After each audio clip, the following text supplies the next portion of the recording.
Yai da la la da da da ay ay yai yai yai da da da da da da da da da ay ya da da da yai ya ya da da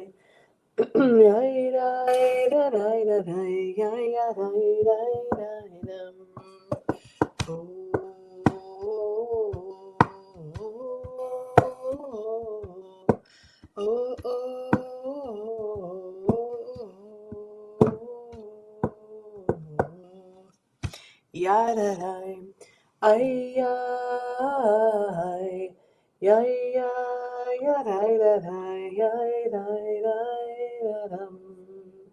Oh, oh, oh, oh, do, da, dum.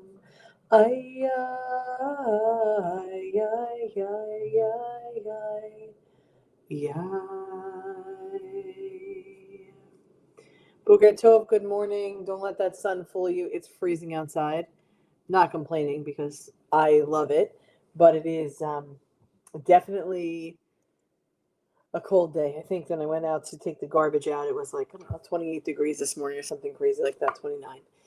And the sun, though, does feel amazing. So we can see the brightness in the sky is one less day of gloominess, because after a while that gray sky becomes something that is just so hard to endure. And we know it's coming in the winter, and it's why people say, this is such thing as seasonal depression.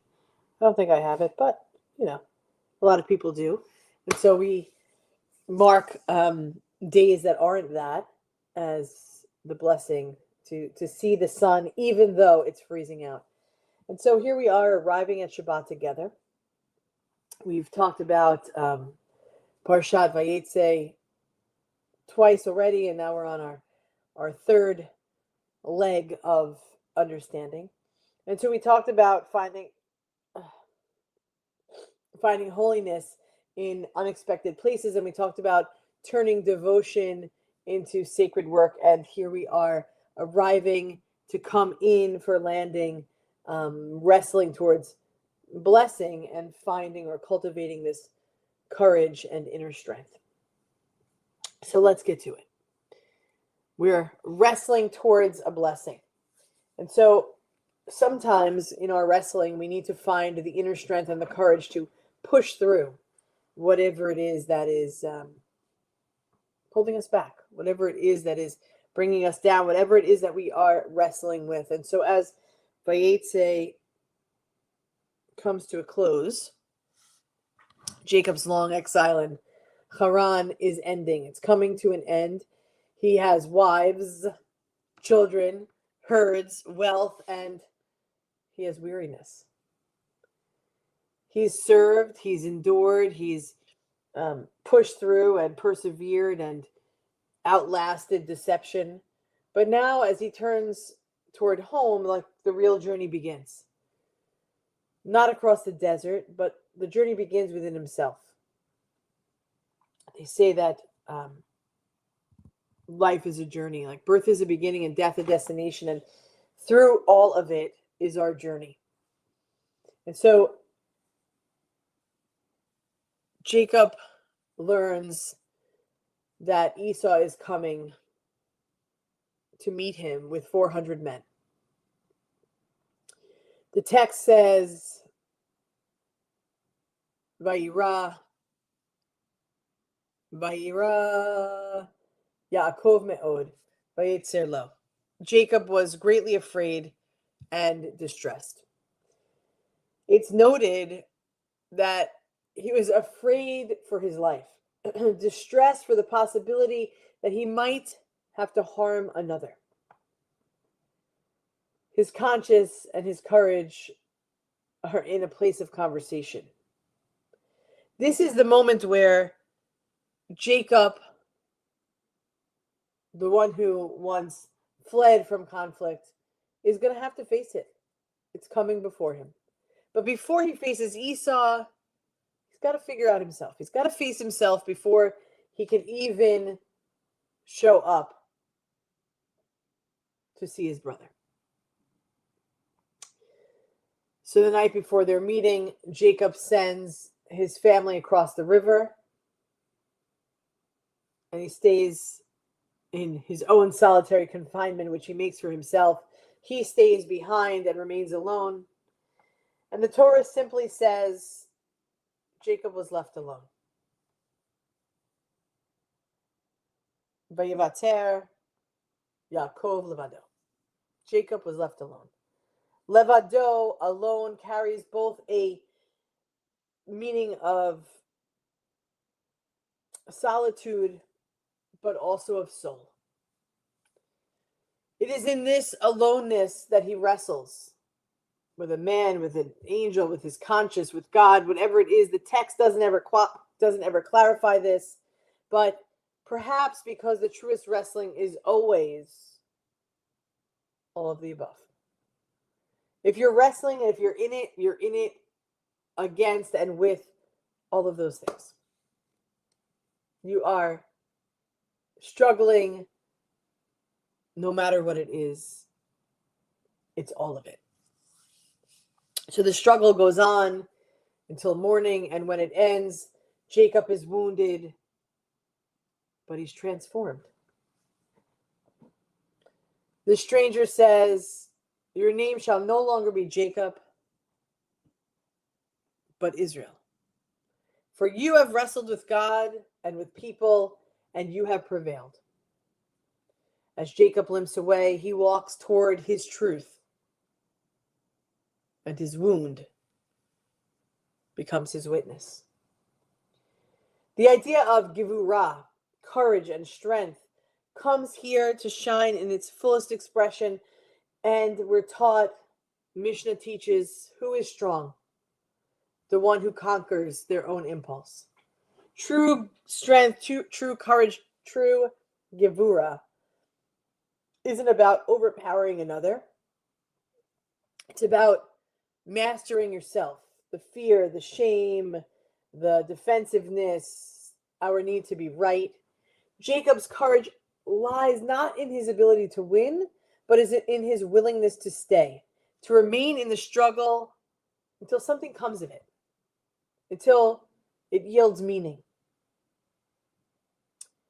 There's a midrash that says the angel Jacob wrestles with represents the spirit of Esau. The part of his brother he could not forgive, and the part of himself he couldn't face. Only by wrestling with that shadow that we don't know what it was, could he emerge whole enough to meet Esau, his brother, face to face. And if we remember, they're fighting from the place of birthright, from the place of deception, from the place of struggle between brothers. And indeed, when Jacob finally encounters Esau in the next portion, because there's always a push towards the next thing for deeper understanding. It's not with a sword or with deceit, but he meets him, he encounters him with vulnerability. He bows, he embraces, he weeps, and the reconciliation that once seemed impossible is born out of this night of wrestling. So we might not wrestle with angels, but we all know the terrain. There are nights when we lie awake, revisiting choices that we can't undo.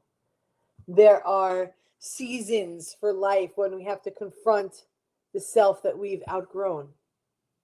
There are relationships that demand courage to repair, truths that ache to be spoken, wounds that ask to be healed. In the teaching of this parsha, in the words, in the spaces between the words of Vayetze, is that blessing often hides inside the struggle. Blessing often hides inside the struggle. The encounter we resist most may be the one that redeems us. Jacob's limp, his battle wound, marks his encounter, and it becomes his new strength. The Torah's way, it's the Torah's way of saying that faith doesn't mean being unscarred. It means walking forward even when it still hurts to do so. A Hasidic master, Rabbi Simcha Bunim, said that each person should carry 2 slips of paper, one in each pocket. I thought I had one here, of course. No, you always think you have their props, but for some reason it's not by my computer anymore, which means Ellis probably took it. Got to blame the kids when you can't find something. But we gave this out one year. It was part of one of the High Holy Day sermons, teachings. It was a coin that said these 2 things on either side. But this, Reb Simcha said, put a piece of paper in each pocket. One should say, I am but dust and ashes, and the other should say, for my sake the world was created. Gevura, which we learn in this parsha, is the balance between those 2 truths. Humility and courage, tenderness and resolve. So as we reflect on the teaching of today, where in your own life, where in our own lives are we being invited to wrestle, not to destroy or to deny, but to transform? What fear or grief or unresolved truth might hold the next blessing within it? Do we think that we can trust, like Jacob did, that the dawn will come, that even with a limp, we can still walk forward in faith? Jacob's story begins with a ladder, remember, from earth to heaven, heaven to earth, and ends with a limp, from heaven reaching dreams to earth grounding strength. It's the arc of Vayetze, awakening, devotion, and courage. It teaches that holiness, again, is not found in perfection. That's the profound teaching. Over and over for the last few weeks, we're reminded holiness is not found in perfection, but it is found in persistence. To dream, to labor, to wrestle, and through it all, to keep becoming. The dream, the love, the struggle are 3 acts that define spiritual life. Holiness is not always found in peace, but also in perseverance. God is not waiting at the destination, but walking us through the journey. May this week's Torah remind us that every step, every labor, every struggle is a rung on the ladder between heaven and earth. Of course you still have yours, Elisa. There's no one else that would have it. No, actually, I think a few people do have it. It was a good one. The fact that those existed was pretty amazing. But here is where it is for us. That together, in every step, every labor, every struggle, every rung, climbing up one and dropping back 2, is something that we do together in community, as family, as friends, as love. For we are one human family, one heart of abundant love. We love you, and we will continue to share in teaching, in growing, in learning, in persevering, in finding the courage to step into the unknown. Because we don't have to be perfect. We just have to persevere. Am Yisrael, Am Yisrael, Am Yisrael Chai. How do we persevere? With persistence. Am Yisrael, Am Yisrael, Am Yisrael Chai. Am Yisrael, Am Yisrael, Am Yisrael Chai. Am Yisrael, Am Yisrael, Am Yisrael Chai. Ora Avinu Chai.